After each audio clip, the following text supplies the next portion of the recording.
রাজনীতি আমাদের জীবনেরই অংশ, তাই কোনো সম্পর্কই এর প্রভাব থেকে পুরোপুরি মুক্ত নয়। সংসারও কিন্তু এক ধরনের রাজনীতি, তবে ব্যক্তি জীবনের কিছু গল্প এবং অনুভূতি আমরা আলাদা রাখতেই চাই। ইন্ডিপেন্ডেন্ট টেলিভিশনের বিশেষ আয়োজন রাজনীতির বাইরে অনুষ্ঠানে আজকে আমাদের অতিথি হয়ে এসেছেন সুপরিচিত দম্পতি, বিএনপি চেয়ারপারসনের উপদেষ্টা সৈয়দ মোয়াজ্জেম হোসেন আলাল এবং আছেন তার সহধর্মিণী সৈয়দা নাসিমা ফেরদৌসী। আর পুরোটা অনুষ্ঠান জুড়ে আপনাদের সঙ্গে থাকবো আমি সুমন আসিফ। স্বাগত জানাচ্ছি আপনাদেরকে, সাথে ঈদের শুভেচ্ছা। কেমন আছেন আপনারা? জি ভালো, আলহামদুলিল্লাহ ভালো আছি। ভালো, আলহামদুলিল্লাহ। আলাল ভাই, আপনার কাছে যেটি জানতে চাই যে রাজনীতিবিদ যারা আছেন তাদের অনেক দায়িত্ব থাকে, জনসম্পৃক্ততা থাকে, জনগণের দায়িত্ব থাকে, পরিবারের দায়িত্ব থাকে। এই যে দুটো জায়গা, জনগণের সাথে যোগাযোগটা এবং পরিবারকে সময় দেয়া, এই দুটো মিলিয়ে ঈদটা আসলে কিভাবে কাটে? আপনাকে ধন্যবাদ, ঈদের শুভেচ্ছা যারা দেখছেন তাদের সবাইকে বা ইন্ডিপেন্ডেন্ট পরিবারকে।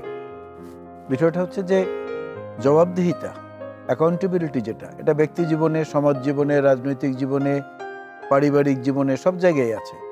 সেই জবাবদিহিতার ব্যাপারটা যখন আসে তখন যদি এই সমস্ত জায়গায় ব্যাপী যে বিস্তৃত জবাবদিহির একটা বন্ধনে আবদ্ধ থাকে একজন মানুষ, তখন যদি একদিকের জবাবদিহিতার চাপ একটু কম থাকে, অন্য দিকগুলো একটু স্বাচ্ছন্দ্য বোধ করে সেই মানুষটি বা সেই সংস্থাটি। কোন দিকে চাপটা কম থাকে? আপনি কি ভাবিকে বিন করছেন কিনা? পারিবারিক দিক থেকে চাপটা কম থাকে, সেটা আমরা বুঝতে পেরেছি। ভাবি আসলে কি চাপটা কম থাকে জবাবদিহিতার, সময় কম দেয়া নিয়ে, বা বিশেষ দিনগুলোতে সময় দেয়া হয় না কেন? না, তা হয়। বিশেষ দিনগুলোতে কোনো প্রোগ্রাম থাকলেও টাইমলি চলে আসে। ছেলে মেয়ে, আমার ছেলে বা আমি বা পরিবারে যদি কেউ থাকে, ওই সময়টা আর কি হয় বাহিরে গেলাম অথবা বাসায় কোনো নিজেরাই একটু খাওয়া দাওয়া করলাম, ওটা সময়টা বের করে নেয়। বিশেষ কোনো রীতি বা ট্র্যাডিশন ফলো করেন আপনারা ঈদের দিন?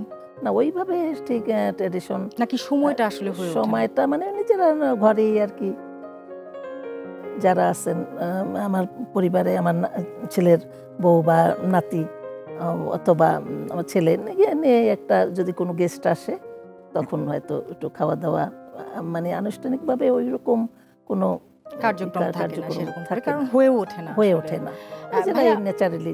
একদম আপনার কাছে যদি জানতে চাই আলাল ভাই, যে ছোটবেলা থেকে যখন আমরা বড় হই, যে পুরো জার্নিটা, পুরো যে আমাদের বেড়ে ওঠা শিশু থেকে এখন পর্যন্ত, কোন সময়ের ঈদটা আপনার মনে হয় যে হচ্ছে সেরা ছিল? এইটা বলার আগে তাহলে বলতে হবে যে প্রত্যেকটি মানুষ তার জীবনে যখন ছোট থাকে তখন সে বড় হতে চায়, আবার যখন অনেক বড় হয়, বয়স বেড়ে, তখন সে ছেলেবেলায় ফেরত দিতে চায়। এই যে এটা চারিত্রিক বা মনোজাগতিক বৈশিষ্ট্যের মধ্য দিয়ে আল্লাহ রাব্বুল আলামিন আমাদেরকে সৃষ্টি করেছেন, সেদিক থেকে এখন এই বয়সে দাঁড়িয়ে মনে হয় যেন শৈশব কৈশোরেরও ঈদটাই অনেক বেশি প্রফুল্ল এবং স্বাচ্ছন্দ্য এবং আনন্দময় ছিল। ওই সময়ে ছোটবেলার কোন জিনিসটা, ঈদের সময়ের কোন জিনিসটা মিস করেন? আমার বাবা মা ছিলেন বিয়ের আগে, সবসময় মিস করতাম যে কখন, উৎফুল্ল থাকতাম যে কখন আমার বাবা আমাদেরকে নতুন জামা কাপড় কিনে দিবে বা ঈদের দিনে কি করব, কি খাবো। বিয়ের পরেও কিছুদিন মিস করতাম যে নতুন ড্রেস কিনবো, সবাইকে দিব, কাঠটা সুন্দর লুকায় রাখতাম, এইরকম আর কি। ওই জিনিসগুলো আর কি মিস করি। এখন তো যেহেতু বাবা মা নেই, এখন পরিবারে যারা ছেলে মেয়ে আছে এরাই বাবা মা, ছেলের বউ বা নাতি, ওদেরকে দিব। এখন নিজেরটা ওইটা করতে করতে দেখা যায় যে ওই সময়টা যে পার হয়ে আসছি আমরা। তারপর তো ধরেন বিয়ে হইলো, বাচ্চা কাচ্চা হইলো, বিয়ে শাদী ছেলেদেরকে দিলাম। এখন আর ওই খুশির যে কাকে দিব, এখন হয়েছে কি নাতিকে দিব, নাতি বা ছেলের বউ বা ছেলে তুমি নাও, তোমরা কিনো, ওই নিজেরটা এখন ভুলে গেছি। আচ্ছা, এটা মনের মধ্যে আসে না। আলাল ভাই কি সালামি নিয়ে কোনো মজার ঘটনা মনে পড়ে কিনা এই মুহূর্তে? না, সালামি নিয়ে মজার ঘটনা মনে পড়ে না, তবে নানা বাড়িতে ঈদটা বেশি কেটেছে আমার বাল্যকাল।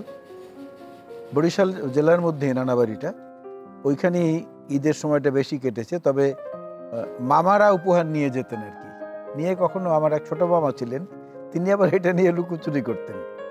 আমার সঙ্গে যেহেতু দেখা হতো, আমার বড় ভাই বা অন্যরা একটু দুরন্ত বেশি ছিলেন বাল্যকালে আমার চেয়ে, তারা এদিক ওদিক ঘোরাফেরা করতেন, আমি মোটামুটি মায়ের কাছেই থাকার চেষ্টা করতাম।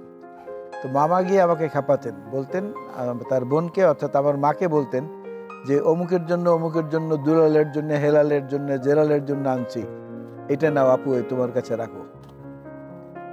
তখন আমার মনটা খারাপ হতো, যারে আমার জন্য আনে নাই, কিন্তু আমার জন্য যে ওটার মধ্যে আছে সেটা বোঝার মতো পরিপক্ক বয়স তো আমার তখন না। আচ্ছা, তখন আমার খুব কষ্ট লাগতো, আমি দৌড়ে ওখান থেকে চলে যেতাম।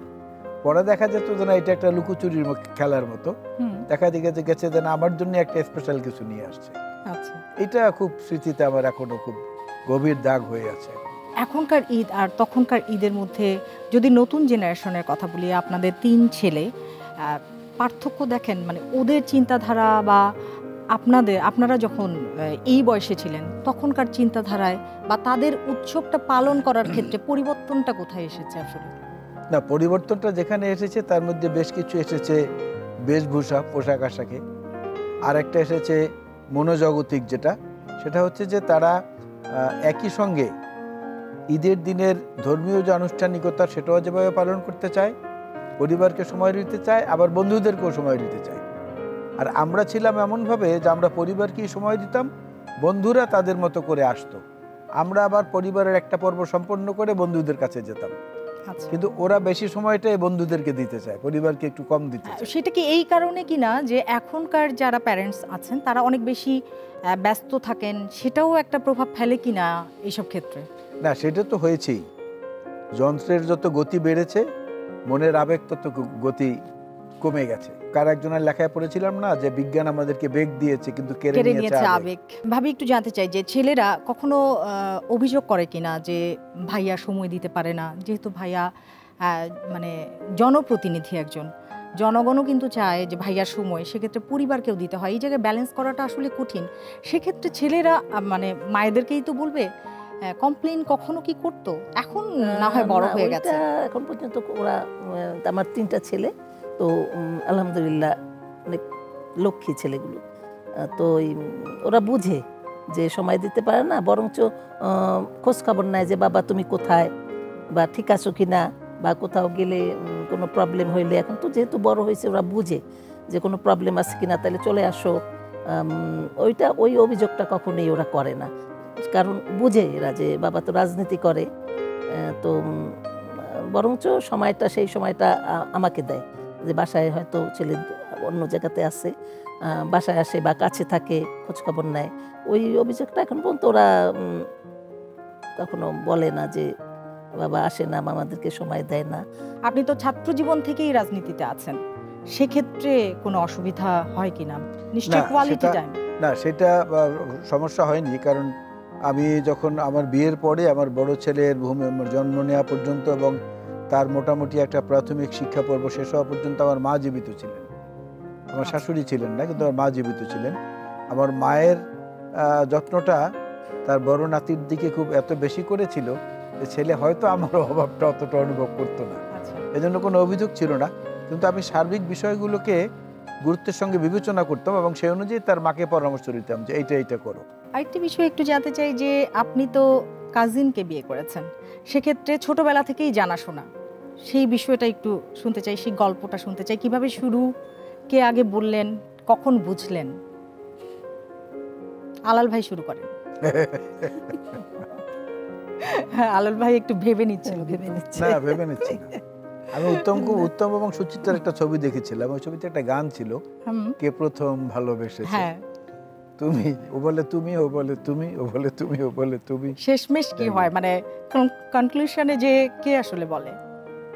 না, কে বলেছে আপনাদের আমি জানি না, তবে ওই এই গানের মধ্যে কে বলেছে আমি জানি না, তবে প্রথম অ্যাপ্রোচটা আমারই ছিল, আনুষ্ঠানিক অ্যাপ্রোচটা তার কাছে আমার পক্ষ থেকে গিয়েছিল প্রথম, একটা ছোট্ট চিঠির মাধ্যমে, তো মুখে না। আচ্ছা, প্রেমপত্র।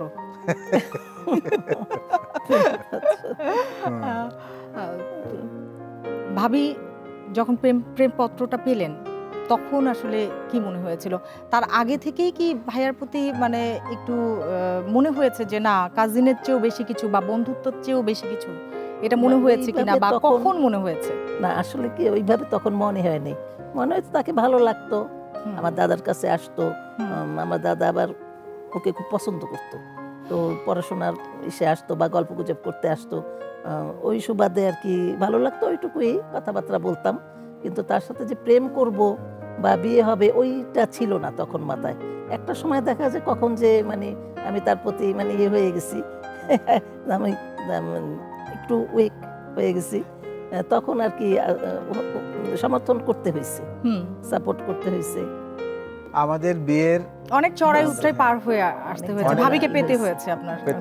অনেক ঘটনা গেছে, অনেক ত্যাগ, অনেক ঘটনা, যুদ্ধ গেছে, যুদ্ধ। আমাদের বিয়েটা বিয়ের রেজিস্ট্রেশন যেটা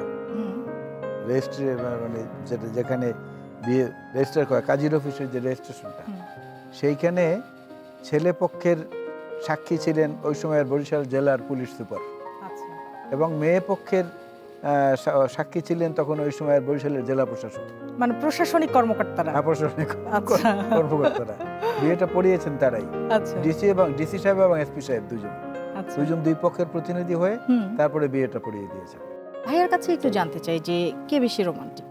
এইটা তো বলা খুব মুশকিল, কারণ তাহলে আপনি ভাবিটা বলেন, ভাবি আপনারটা বলুন। আমি যে কঠিন পরিস্থিতির মধ্যে থাকি, তাতে রোমান্টিক হওয়ার সুযোগ আসলে কতখানি? রোমান্টিকতা তো আসলে একটা দায়িত্বশীলতার অংশ, আমি যেটা মনে করি। সেটা একটা জীবনে যেটা ছিল এক পর্যায়ে পর্যন্ত তখন একরকম ছিল, মাঝখানে আবার আর এক রং ধারণ করেছে, এখন ছেলেরা বড় হয়েছে, আবার ছেলেদের সন্তানরা চলে এসেছে আমাদের জীবনে, সবকিছু মিলিয়ে এখন তো রোমান্টিকতা বাড়ছে, আমি মনে করি এখন বাড়ছে। অনেকে বলে না কমে গেছে, আসলে এখন বাড়ছে, কারণ এখনো তারাবির নামাজের পরে এই রোজার মধ্যেও শুইতে যাওয়ার আগে আমি তার রুমের দরজাটা নক করি, দেখা গেল সে হয়তো তেলাওয়াত করতেছে বা সে হয়তো মোনাজাত করতেছে, আমি সেটা দিয়ে বলে আমি কিন্তু শুতে গেলাম, পরে গিয়ে সে তার মতো আমার কাছে শুলো, আবার ওঠার সময় সে আগে উঠলে আমাকে ডাকে, আমি আগে উঠলে তাকে ডাকি।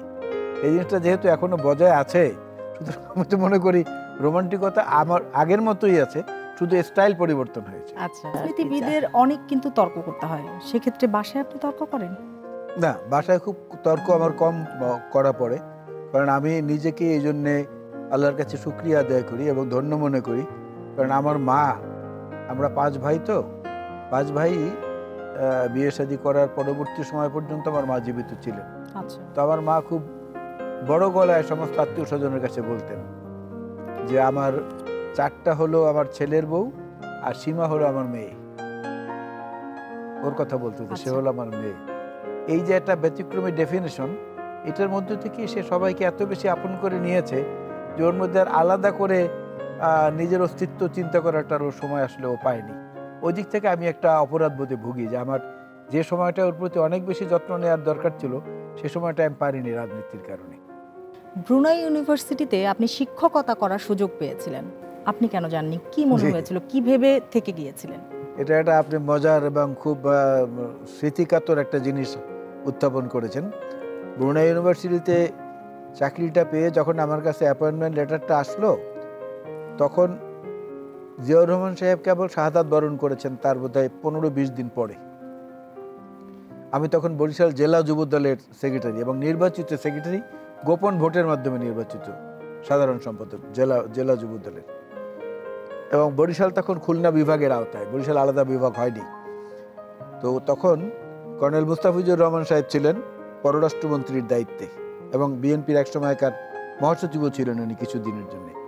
উনি এবং শহীদুল্লাহ জামাল সাহেব একসময় হুইপ ছিলেন বরিশালের মানুষ, এই দুজন মিলে আমাকে নিয়ে গেলেন ক্যান্টনমেন্টে মইনুল রোডের বাসায় বেগম খালেদা জিয়ার সামনে।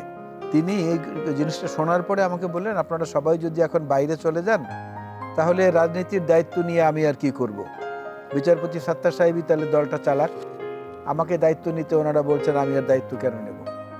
এই কথাটা আমাকে খুব টাচ করেছিল তখন, কেন জানি মনের মধ্যে খুব একটা প্রশ্নের জন্ম দিয়েছিল যে আসলে কি আমি ঠিক করছি, নাকি উনি যেটা বলছেন সেটার সাথে আমার একাত্ম হওয়া উচিত।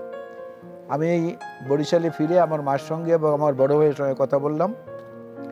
আমার মা আমাকে বললেন যে দেখো, জিয়াউর রহমান সাহেব একজন খুব ভালো মানুষ ছিলেন, খুবই ভালো মানুষ, আমরা যতটুকু দেখেছি।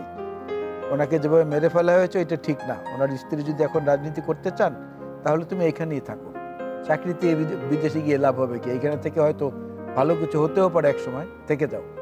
এই সিদ্ধান্ত পরিবর্তন করলাম। ভাবির কাছে একটু জানতে চাই যে কাজিনকে বিয়ে করা সুবিধা অসুবিধা কি, আর রাজনৈতিক ব্যক্তিত্বকে বিয়ে করা, সেটারও বা সুবিধা অসুবিধা কি? না, যখন আমি বিয়ে করি, আমরা বিয়ে করলাম, তখন তারও ছাত্র কাজিন ছিলেন কিন্তু কাজিন। রাজনীতিবিদ ছিলেন না। রাজনীতিবিদ তখন কেবল শুরু। আচ্ছা, জিয়াউর রহমান যখন, তুখোড় ছাত্র নেতা তখন হ্যাঁ, তিনি। ছাত্র নেতা ওইভাবেই। তো তখন তো ওইরকম একটা ফিলিংসটা কাজ করেনি যে মানে বিয়ে করছে নতুন নতুন, তখন তো হাজবেন্ড রাজনীতি করলো না, রাজনীতি অন্য বিজনেস করে বা জব করে, ওইটা কাজ করতো না, মাথায় কাজ করতো না। তখন তো ধরেন পরিবারের সবাই, একটা বয়সও কম ছিল। তো পরে যখন রাজনীতি মানে আস্তে আস্তে যখন ধাপে ধাপে ও আসলো রাজনীতি করতে গিয়ে, ছাত্র দল থেকে ছাত্র নেতা হয়ে, তারপর তো বরিশালে, তারপর জাতীয় সংসদ নির্বাচিত হইল, উপরে ঢাকায় চলে আসলাম। তখন যাই হোক, একটু আমার কাছে তো একটু ভালোই লাগে যে না, জব এর চাইতে মনে হয় রাজনীতি করে, এর চাইতে মনে হয় জব করলে ভালো হইতো বা বিজনেস করলে ভালো হইতো। না, ওইটা আমার মাথায় কখনো আজ অব্দি আসেনি। আলাল ভাইয়া, আপনার গান শুনবো এবং শুনতে শুনতে আমরা বিদায় নেব। তার আগে আমি দর্শকদের কাছ থেকে একটু বিদায় নিয়ে আসতে চাই। রাজনীতির বাইরেও রাজনীতিবিদদের একটা জীবন থাকে, থাকে হাসি, কান্না এবং নানান গল্প। সেই গল্পগুলোই তুলে আনবার চেষ্টা করেছি। আশা করি আপনাদের ভালো লেগেছে। আবারও ঈদ মোবারক। প্রতিদিন তোমায় দেখি সূর্যর আগে, প্রতিদিন তোমার কথা হৃদয়ে জাগে। ও আমার দেশ, ও আমার বাংলাদেশ, ও আমার দেশ, ও আমার বাংলাদেশ।